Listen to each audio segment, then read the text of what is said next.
राज्य. अंग्रेज म्हणजे ब्रिटिश हे इंग्लंड देशातून आलेले आहे. इंग्लंड हा देश युरोपमधला येतो. हा तिथून ते ब्रिटिश लोक आले होते आणि आधुनिक कालखंडामध्ये युरोपमध्ये घडणाऱ्या विविध घडामोडींचे पडसाद काढतात होते. म्हणजे आपला हा युरोपमध्ये ज्या काही घटना होत होते ते आपल्याला अभ्यास करायचे होते. आणि म्हणून आधुनिक भारताच्या इतिहास कालखंड अभ्यासाला आपल्याला या काळात युरोपमध्ये घडणाऱ्या घटनांचा अभ्यास करावा लागतो. तुमची भीती आहे का?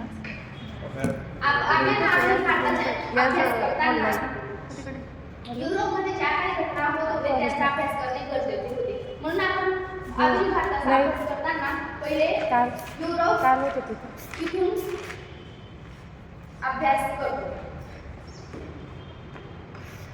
प्रबोधन म्हणजे जनजागृती वर्षानुवर्ष चालत आलेल्या कल्पना बाजूला सारून काही विचारवंतांनी जीवनाविषयी नव्याने विचार करायला सुरुवात केली. त्यांनी आपले विचार लोकांपर्यंत पोहोचवले आणि अंधश्रद्धा उरले समजले मागे पडले. एका नव्या युगाची सुरुवात झाली. त्याला प्रबोधन युग म्हणतात. प्रबोधन म्हणजे नवा काळाचा युग होय. प्रबोधन म्हणजे जीवनाच्या सर्व क्षेत्रातील प्रगती होय. सर्व क्षेत्र म्हणजे तत्वज्ञान, साहित्य, विज्ञान, संगीत, शिल्प, चित्रकला, स्थापत्य या सगळ्या गोष्टींवर प्रगती झाली. संगीत, चित्रकला याच्यामुळे लोकांचे इमोशन्स आपल्याला समजायला लागले आणि म्हणून या काळाला जास्त महत्त्व आहे. त्याच्यामुळे धर्मसुधारणा चळवळ आली. पूर्वी चर्चेच्या लोकांवर अतिशय नियंत्रण ठेवले जात होते. जसे मोठे लोक सांगायचे तसे चर्चला लोकांना ऐकावे लागत होते. रोमन कॅथलिक चर्च हे जगातील सर्वात मोठे चर्च आहे आणि युरोपातील त्यांच्या विरोधात चळवळ सुरू झाली. या चळवळीला धर्मसुधारणा चळवळ असे म्हणतात. बायबलची भाषा लेखन भाषा असल्यामुळे सामान्य लोकांना ते वाचता येत नव्हते.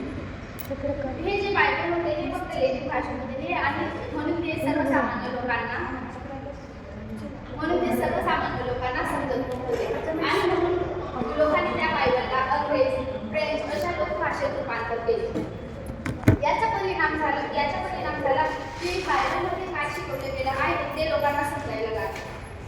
काय चुकीचं आहे, काय बरोबर आहे, लोक आपल्याला कशा प्रकारे त्याच्यात करतात हे लोकांना समजायला लागले. किती वजन आलं? म्हणून लोकांनी चर्चेमध्ये आणि हे वाली चळवळ युरोपात पसरली.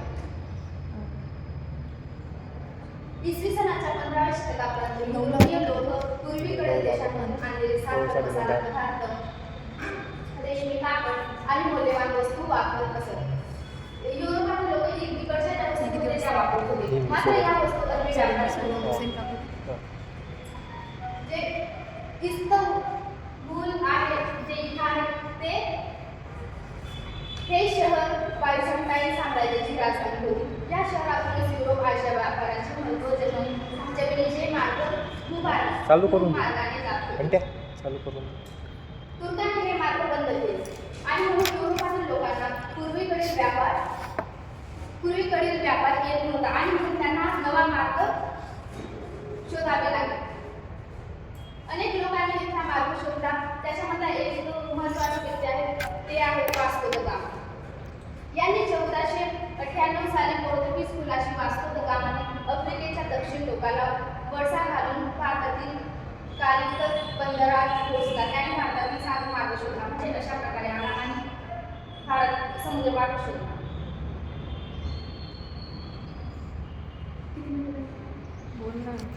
अमेरिका खंड सापडल्यानंतर युरोपातील लोक या खंडपासून अमेरिका खंड सापडल्यानंतर युरोपातील लोक तिथे येऊन राहू लागले. ते अमेरिकेवर जास्त जोर लावून लोक त्रासले होते. त्यांनी विरोध करायला सुरुवात केली. कर द्यायचा नाही असे त्यांनी ठरवले. इंग्लंडने जबरदस्ती केली. मग युद्ध सुरू झाले आणि अमेरिका जिंकली आणि 1776 मध्ये अमेरिकाला स्वातंत्र्य मिळाले. या स्वातंत्र्यामुळे लोकशाही शासन सुरू झाले आणि लोकांना समजले की आपण दररोज स्वातंत्र्य मिळवू शकतो आणि हा मला विचार संपूर्ण जगामध्ये पसरला. पुढे फ्रेंच राजक्रांती आली. राजा आणि फ्रेंच या देशामध्ये राजा आणि राणी अतिशय श्रीमंत होते पण सामान्य लोक हे गरीब होते. त्यांना खायला अजूनही नीट मिळत नव्हतं. म्हणून त्यांनी राजा विरुद्ध बंड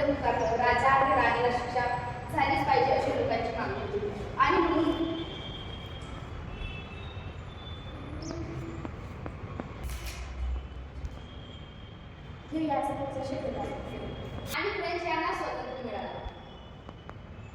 तुरुंग फोडले, राज्यसत्ता संपवली, स्वातंत्र्य संस्थापन सुद्धा हे ब्रीदवाक्य आहे. या राजक्रांतीमुळे ही लोकांना समजले की आपण युद्ध करून स्वातंत्र्य मिळवू शकतो आणि ही सारी कल्पना पूर्ण जगात प्रसिद्ध झाली. म्हणून या क्रांतीला महत्त्व आहे. लोक पूर्वी हाताने काम करायचे आणि म्हणून काम खूप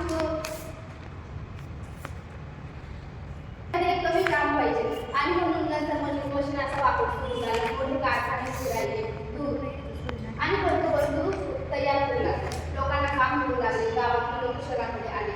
नवीन रेल्वे जहाजे सुरू झाले आणि खूप वेगाने होऊ लागले. काही देश खूप शक्तिशाली होते. त्यांनी दुर्बल देशांवर ताबा मिळवला. त्या देशांचा माल हुकूम घेतला. तिथल्या लोकांवर अन्याय केला. अफ्रिका परकीय सत्तेचा मोठा त्रास होऊ लागला. लोकांनी लढे सुरू केले. हा स्वातंत्र्य चळवळीचा आधार आणि याचा परिणाम सगळे लागतात. मला थोडी लाज वाटते. आपल्यामध्ये अंग्रेजांनी राज्य केले. त्याच्यानंतर भारताची एक ईस्ट इंडिया कंपनी आली. ही ईस्ट इंडिया कंपनी फक्त व्यापारासाठी आली होती. फर्कीने पहिले सुरुवातीला फक्त व्यापार केले. कागद, मसाले, चहा यांचा व्यापार केला. Reminder letter. त्यांनी कापूस, मसाले, चहा यांचा वापर केला. भारतीय राजांची मैत्री केली आणि भारतीय राजांमध्ये खूप निर्माण केली. आणि म्हणून अंग्रेजांनी अनेक प्रदेश हे जिंकले आणि ईस्ट इंडिया कंपनी ही ताकदवान झाली आणि आपले भारतीय शासन हे कमजोर केले. हळूहळू ईस्ट इंडिया कंपनीने पूर्ण भारतावर आपली सत्ता वाढवली. त्याच्यानंतर 1857 साली प्लासीची लढाई झाली. त्यातही अंग्रेज जिंकले. 1764 ला बक्सरची लढाई झाली. त्यातही अंग्रेज जिंकले आणि म्हणून अंग्रेज बंद झाले. त्यांनी कर वाढवले. भारताची लूट सुरू केली. लोक त्रासले. नंतर स्वातंत्र्य चळवळ सुरू झाली आणि आपल्या देशाला 15 ऑगस्ट 1947 साली स्वातंत्र्य मिळाले. आपल्याला स्वातंत्र्य मिळण्यामागे कुणाचा एका व्यक्तीचा किंवा एका दिवसाचा संघर्ष नाही तर अनेक वर्षांचा संघर्ष आहे. अनेक लोकांचा संघर्ष आहे. म्हणून आपण स्वातंत्र्याचा नेहमी आदर केला पाहिजे आणि आपल्या देशासाठी चांगले काम केले पाहिजे. मी तुम्हाला स्वातंत्र्याचा पहिला दिवसाचा व्हिडिओ दाखवते.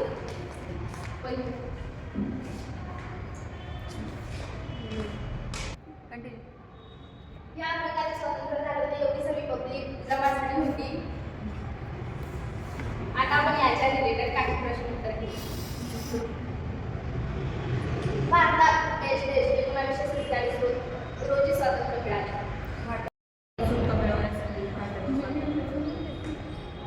गांधीजींनी स्वातंत्र्य चळवळीत कोणता मार्ग स्वीकारला? गांधीजींनी स्वातंत्र्य चळवळीसाठी अहिंसा हा मार्ग निवडला. भारत कोणत्या सत्तेविरुद्ध लढत होता? भारत हा ब्रिटिश सत्तेविरुद्ध. स्वातंत्र्य मी तुम्हाला स्वातंत्र्य म्हणजे काय हे 20 ओळी लिहून आणायचे.